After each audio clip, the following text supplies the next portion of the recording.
Guys, j'espère que vous allez bien. Bienvenue chez Ladoa. It's about everything. Et actuellement, dans l'actualité, c'était il y a quelques heures, quelques jours de ça, la grande finale, le grand match final de la CAN 2025-2026, que ça se termine. Où ce que le pays d'hôte à l'honneur était le Maroc, qui ont accueilli les gens chez eux. Et vous savez, lorsqu'il y a un événement, tu es le pays d'hôte, là, les pays qui viennent te voir chez toi, ils ont l'opportunité de regarder qu'est-ce qui se passe, qu'est-ce qui ne se passe pas. Et déjà, on n'est pas là pour bâcher le Maroc ou quoi que ce soit. Donc, en effet, le Sénégal est champion d'Afrique. Victoire 1-0 face au Maroc. Et pour le Sénégal, l'équipe du Sénégal, c'est leur deuxième étoile pour les Lions de la Teranga en seulement 5 années. On doit quand même les dire, ils sont impressionnants. C'est une équipe redoutable. Le Sénégal, l'équipe du Sénégal sont une équipe très redoutable. Donc en 5 ans, ils ont quand même eu des matchs importants, 50 participations et ils ont 2 grandes victoires. Mais au-delà du score, cette finale restera dans l'histoire pour son chaos. Il y a eu ces interruptions, ces polémiques et une tension jamais vue sur le terrain. Aujourd'hui, on va revenir calmement sur les faits, replacer la chronologie et analyser pourquoi cette finale divise autant. Et on peut célébrer le pays qu'on veut sans pour autant essayer de bâcher l'autre ou amener des propos face à l'autre. Donc, on est chez Ladoa. It's about everything. On va direction de la CAN au Maroc. On regarde qu'est-ce qui se passe au Maroc. On est là.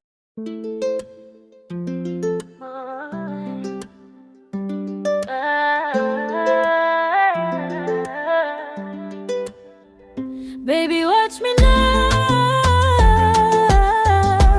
I'm untouchable. Ladoa, nigga, watch me now. I'm untouchable.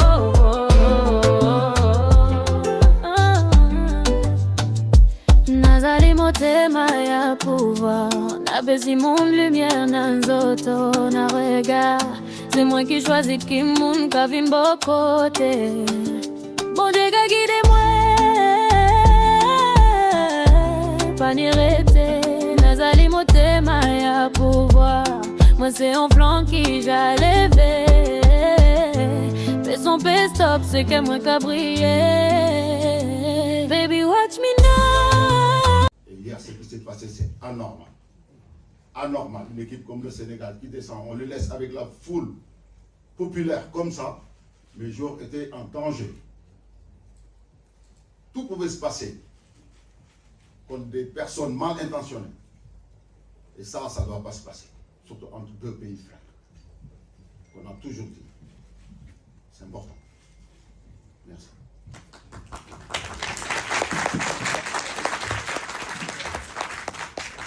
Thank you. Just for this. Dans cette finale, ça opposait quand même...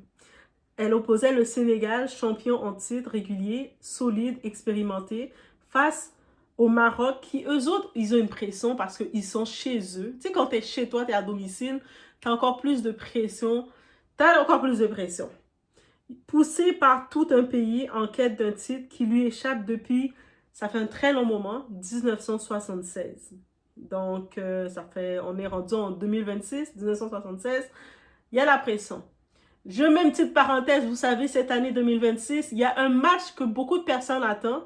Je ne sais pas les autres Marocains des autres pays, mais actuellement au Canada, les supporters canadiens, marocains, V6 Haïti, ils ont l'air d'être quand même assez amicaux et d'être assez bienveillants l'un envers l'autre. Je ne vois pas de propos haineux, mais comme la FIFA n'a pas encore commencé, et les billets ont déjà monté à 2000 Américains. Guys!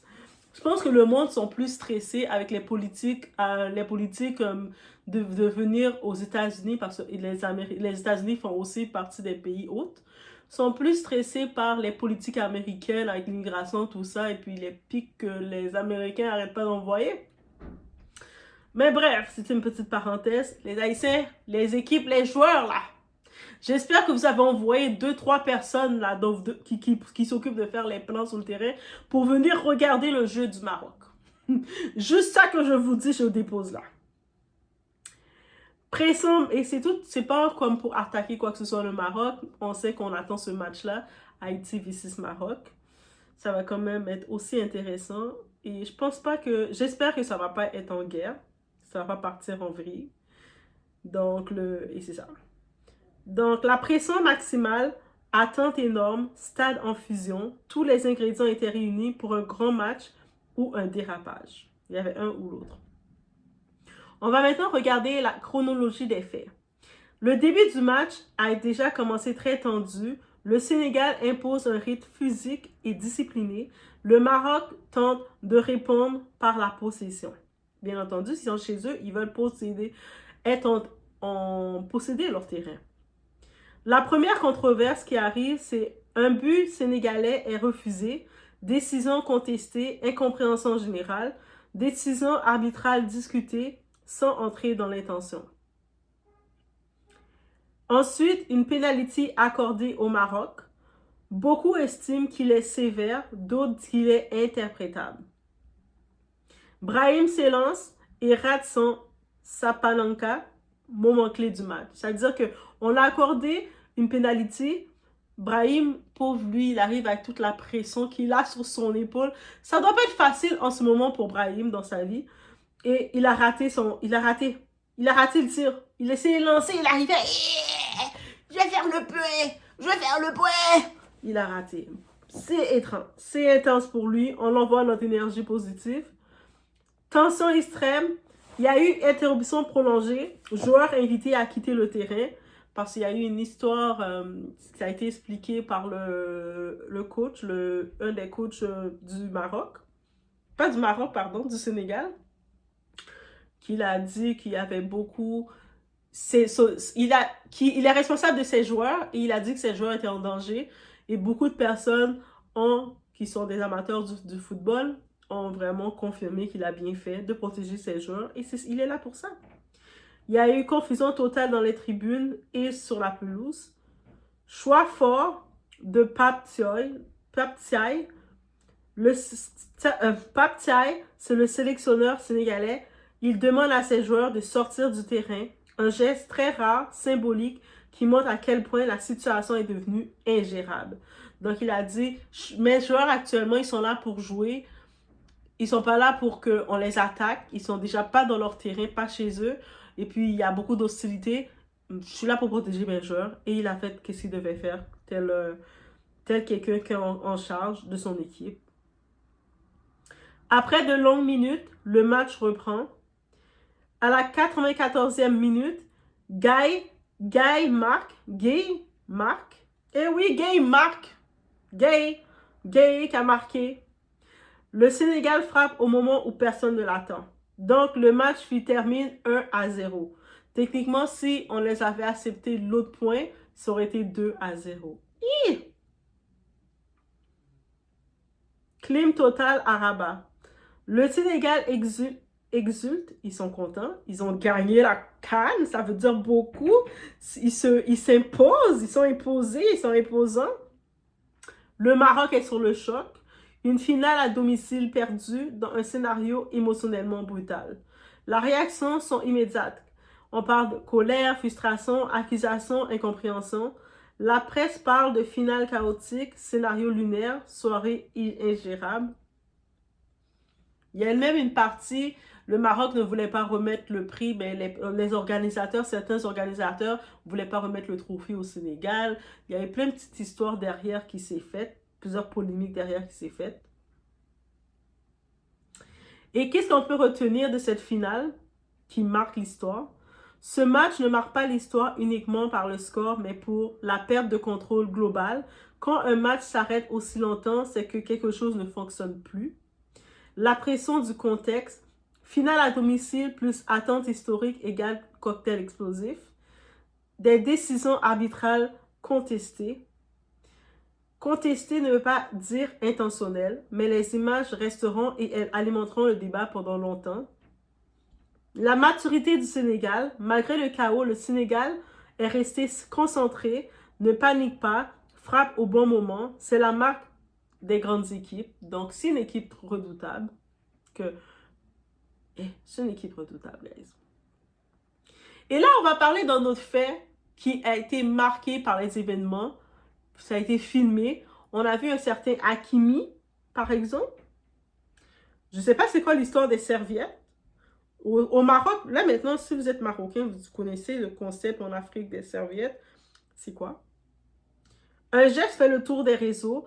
Un joueur marocain tente de prendre la serviette du gardien sénégalais Edouard Mendy.